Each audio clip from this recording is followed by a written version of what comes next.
அனைவருக்கும் வணக்கம். நான் ஆர்கே சுரேஷ் பேசுகிறேன். ஷூட்டிங்லேருந்து பேசுகிறேன். ஷூட்டிங் போயிட்டுருக்கேன். அன்பார்ந்த காரைக்குடி மக்களுக்கு வணக்கம். உங்களுக்கு ஒரு சின்ன ரிக்வஸ்ட் இல்லை, பெரிய ரிக்வஸ்ட் இல்லை. ஒரு நல்ல மனிதன், நல்ல பொலிட்டீஷியன், தலை சிறந்த ஒரு பொலிட்டீஷியன், பண்பாளன், தமிழுக்காக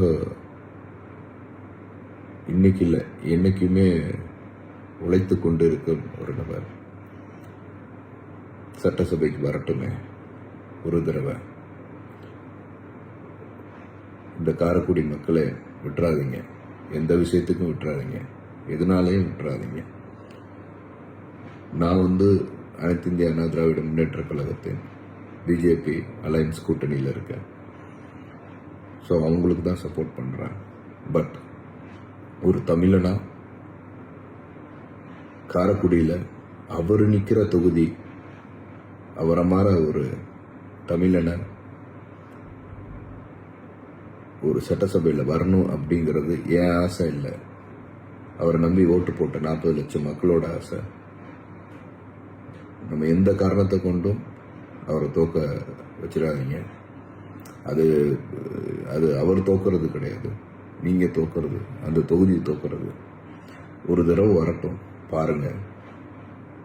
அவர் அவரோட ஐடியாலஜி இட்ஸ் டிஃப்ரெண்ட். அவர் ஐடியாலஜி எல்லாத்தையும் தாண்டி அவர் ஒரு மனிதனை எனக்கு ரொம்ப பிடிக்கும். தமிழ் தேசியத்தை பிடிக்கும்.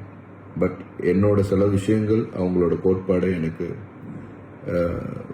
என்னோட கோட்பாடுக்கு ஒத்து வரல. ஆனால் ஒரு மனிதனாக அவர் எனக்கு ரொம்ப பிடிக்கும். ஒரு தமிழ் தேசியத்தின் ஒரு மகனாக அவர் எனக்கு பிடிக்கும். அவர் இவ்வளவு நாள் 15 வருஷம் ஒரு மனிதன் போராடிட்டு இருக்காரு. திருப்பி எந்திரிச்சு தனியாக நின்றுட்டு இருக்காரு. அந்த தனித்தன்மத்துக்காகவே அவருக்கு ஓட்டு போடணும் அப்படிங்கிறத நான் ரிக்வஸ்ட் பண்ணிக்கிறேன். தயவு செய்து அவருக்காக ஓட்டு போடுங்க. நன்றி.